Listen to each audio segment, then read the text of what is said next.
So let's look at the effect of specific parameters on disturbing an equilibrium.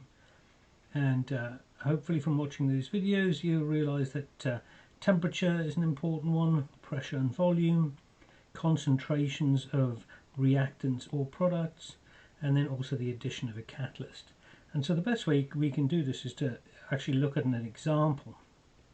So if we look at this equilibrium reaction, which is the Haber-Bosch process of producing ammonia, and we take nitrogen gas and we have 1 mole of nitrogen gas, and we're adding 3 moles of hydrogen gas, and we're going to produce 2 moles of ammonia. And at equilibrium at 500 degrees C, we have to specify temperature because rates are dependent on temperature. We know that the delta H for this reaction is going to be minus 92 kilojoules. And so this is an exothermic reaction because it produces heat, and so this is going to be important when we talk about changing temperature. And so we were asked some questions. What if we add N2? Which way is the reaction going to go? Well, if we add nitrogen gas, which is one of the reactants, the equilibrium is going to shift to use up or consume this nitrogen. And because it's going to consume this nitrogen, it's going to move or shift to the right. And as it shifts to the right, it's going to produce more products. And as it produces more products, it's going to decrease the amount of N2. And so this equilibrium will get established again.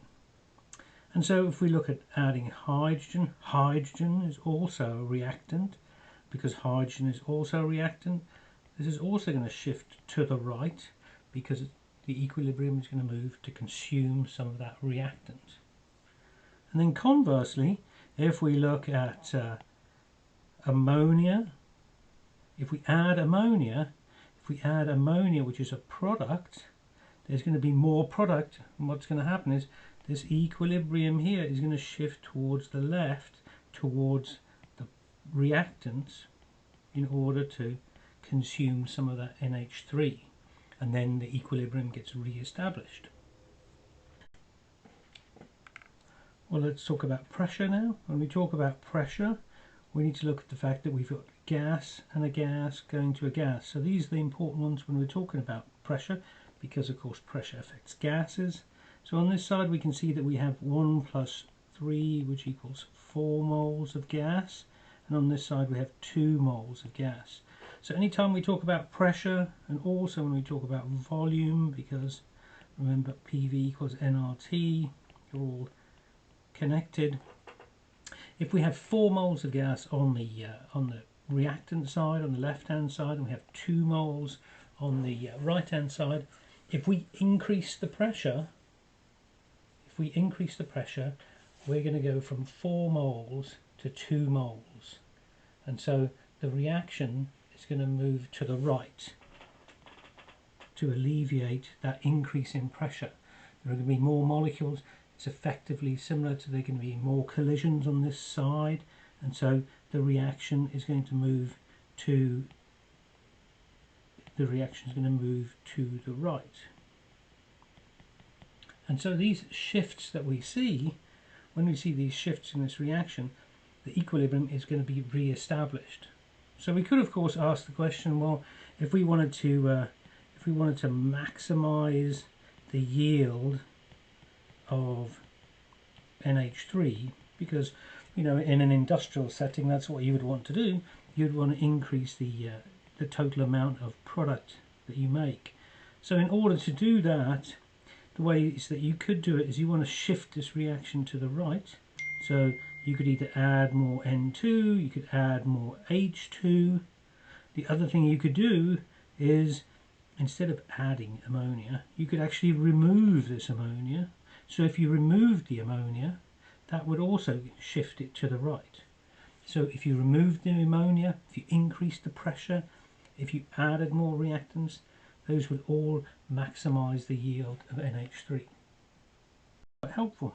So here what happens is hydrogen is produced by this endothermic reaction where we take methane gas and we add steam, water in the gas phase, and we have it over a catalyst, which is nickel. The temperature is 750 degrees centigrade, and it produces carbon monoxide, maybe not so nice, and some hydrogen gas. And so the question would be, assuming the reaction is initially at equilibrium, indicate the direction of the shift, left, right, or if there's no change in the direction of the reaction. So if we start to look at water in the gas phase, so steam, if you remove a reactant, which way does the reaction go? Well, in order for this reaction, if you remove a reactant, the reaction is going to shift to the left, because we've removed some of this reactant, so the reaction is going to move to the left to actually make some more water or gas, steam in this case, and so the reaction is going to shift to the left. Now, if you increase the temperature, of course, the most important thing to realize is that if you increase temperature, the reaction is a endothermic reaction, which basically means that heat is on one of the reactant side, so we could actually write plus heat on this side. And because we had heat on the reactant side, if you increase the temperature, the reaction is going to shift to the right to effectively absorb that temperature. So if you increase the heat in an endothermic reaction, it's going to shift to the right. Now if you add more catalyst, it's going to have absolutely no effect on the equilibrium. So the rate of the reaction may occur faster, however it's not going to have any effect on the actual equilibrium.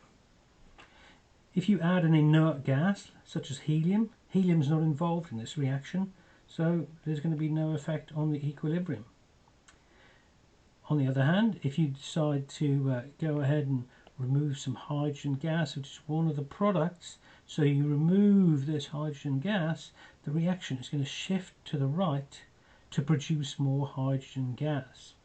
And so because of that, the reaction is going to shift to the right. And the last thing is the volume of the container is tripled. And so what we're saying is that the volume is increased rather remarkably, which also means that the pressure is decreased, because remember, PV equals a constant. And if you decrease the pressure, because we're starting with, at this point of course we have to count how many moles we have. We have 2 moles on this side of gas, and on this side we have 4 moles of gas.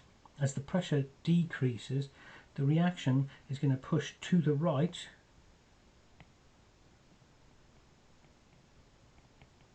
to the side that has more moles of gas.